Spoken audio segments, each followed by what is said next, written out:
Hey gang, welcome to the channel, welcome back to the channel. I'm Andrew Wolfe, and today we're going to be talking about Boulder, Colorado. And we're going to be taking a little dive in here, and this is obviously going to be estimates, but I want to kind of do a good breakdown of what a realistic monthly budget would be here if you want to choose to make Boulder your home. Alright, so let's start off with renting versus owning. Housing is going to be by far the most expensive thing here in Boulder, as it is in most places. And there's definitely going to be a wide variety of costs associated with your choice of renting versus buying. Now, there's going to be a pretty wide range in rentals, I would say, depending on whether you're looking for a studio or a 3-bedroom. It can be $1,500 to $4,000 plus pretty easily, depending on the size of your rental that you need. But if we're going to pick an average, I would say maybe $2,500 to $3,000 or so per month for rent. Other costs might include parking, utilities, internet, things like that can cause that market to jump up a little bit, but that's going to be an average breakdown of, a rough rental cost. Now, if you're looking to buy a home, there's going to be costs associated with that as well. I would say, generally speaking, it's going to be a little bit higher, but more affordable condo, townhouse, or single-family home that you buy could end up being less per month than like a really premium apartment you might rent as well. So things like mortgage, insurance, HOA costs if they apply, all that stuff can really add up quickly. I would say a rough budget for purchasing a home, all-in cost would be, let's say, $5,000 per month. All right, so utilities and things along those lines are going to be important to factor in for both options, whether you're renting or buying. I would say utilities like electricity, gas are probably going to be a little bit higher than average, partly due to the sustainability programs that are out there that are really, really great for the environment, but oftentimes they can come with a little bit higher costs. I would say if you planned on $150 to $180 per month for those things, and then another $60 to $100 or so for internet, you would probably be a good jumping off point for your utility costs. Let's talk about groceries and other essentials, right? So obviously there's a wide variety here depending on where you shop and, if you're buying organic, all that good stuff. All in, I would say, the cost of groceries is probably a little bit higher in Boulder than on average, especially depending on which stores you choose, like we said. But if you planned on, $400, $450 per month or so on groceries, that's probably a good place to be thinking about your budget. All right, now let's talk about dining out, going out and having fun, taking advantage of the great restaurants and bars and breweries and all that good stuff here in Boulder. It's really common, but it can be expensive, right? I almost don't even want to throw a number out for this because it's really going to be about your individual budget for those kinds of things. But it's a great way to save some money if you want to be able to afford maybe a little bit nicer home or a little nicer rental in Boulder to shave off a few nights a week going out and really take advantage of cooking at home and doing it a little more affordably. But enjoying the Boulder lifestyle is a big reason why you're choosing to move here, right? So Boulder lifestyle, just budget smartly and make sure it aligns with what you need to do. All right, guys, so I would say commuting and traveling around the city is a great way to shave some costs off what other cities might offer. Boulder is one of the most walkable and bike-friendly cities in the whole country, so it's pretty easy to get around, especially if you work and live in Boulder, or if you want to ride your bike to the grocery store rather than drive your car.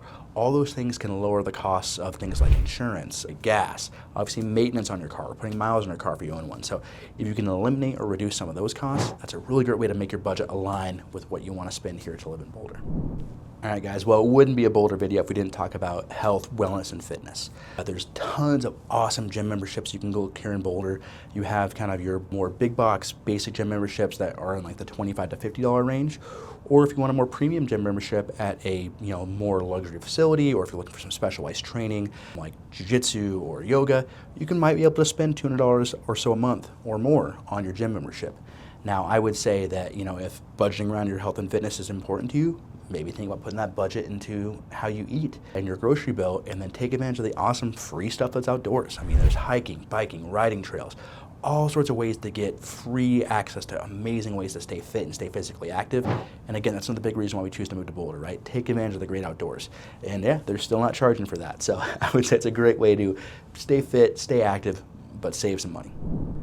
All right, guys, so these next couple might not apply to everyone, but I think it's important to talk about. So childcare and schooling, if applicable, is something important to address, right? So I would say the schools are really, really great here, and if you choose public school, obviously that's included in your tax dollars. You're not paying any additional cost here. And Boulder County schools are amazing, and there's lots of really great after-school programs that are included in the curriculum there, so you don't have to pay any additional cost. For those of us that might have younger children, daycare is pricey. For full-time daycare, you could be easily looking in the $1,500 to $2,500 range for, a good full-time daycare. A lot of people will look to save some cash that way by maybe connecting with people in the community, their friends, their neighbors, and doing a nanny share or something similar to that might not have the same cost, at least not the same cost per person as a full-time daycare might. So there's plenty of ways to look around like that, try to save some costs, and I would say taking advantage of the great public school system here is going to be a big one. Pet costs here, another thing to consider. Again, not everyone has a pet, but Colorado in general, and Boulder is no exception, is generally speaking, a lot of people have dogs, a lot of people have pets, and they want to make sure they're taken care of. So identifying a good veterinarian, if you have to do like pet motels or take, dog walking, boarding, all those good things are important to factor into your budget. If it's boarding, you can probably just factor it into your travel budget. But if you're going to need a regular dog walker, I would say there's lots of apps out there you can take advantage of, or of course you could look at, a pet hotel that's going to let your dog be more active, and there's a sliding scale of cost for those as well. So if you own a car or a home, you're going to need auto or homeowners insurance as applicable, and if you rent, you're going to need renter's insurance.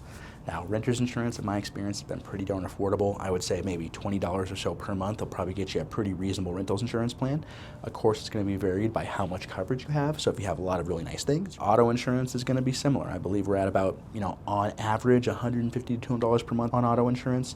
Of course, that can vary wildly depending on your age, the type of car you drive, your driving record, all that good stuff can factor that in. Homeowners insurance is going to be a little more expensive than you might see elsewhere. So up in Boulder, we've had some wildfires in the last several years that have caused insurance premiums to uptick, and just Colorado-wide, we're a little more susceptible to hail damage, and that causes, roof repairs or even new roofs to be needed with a higher frequency than you might see in other states. So I would say $2,000 or $3,000 a year for homeowners insurance isn't out of the question. So making sure you're planning out into your budget to make your all-in homeowners experience be really affordable, and your lender and realtor are going to take really good care of you to make sure that budget is laid out in front of you, because they don't want to see anything unforeseen happen that affects your ability to afford your home. All right, guys, so these are obviously very loose numbers, and you can make them a little bit higher, a little bit lower, depending on your individual lifestyle choices. But if you tally everything up, I would say the rental cost is probably in the $5,000 to $7,000 a month range. The homeowner's cost is probably in the $6,000 to $9,000 a month range, just depending. That would be all in for kind of all your lifestyle choices, depending on what we talked about here. But I think it's a pretty reasonable number to keep in the back of your head. Of course, you want to work within your budget and make sure things work for you and your family and your individual situation. And so if you want to own a home, but that number sounds a little bit high, we can always look at some neighboring areas. Gun Barrel, Louisville, Longmont are all going to offer really great access to the Boulder lifestyle, but not quite with the same price tag. So when you add it all up, and these again are going to be averages and estimates, but at a little bit reduced prices, and even with larger square footages and even newer homes. So there's lots of ways to work together to make sure it's a great balance of budget versus lifestyle. And I think that's what we're all looking for, right? So if you would love to connect, I would love to connect with you. Go ahead and give me a call, text, email, whatever works for you. All that information is below. Or just go ahead and leave a comment. I'd love to connect with you that way as well. Again, it's Andrew Wolfe. I'll see you guys next time. Bye.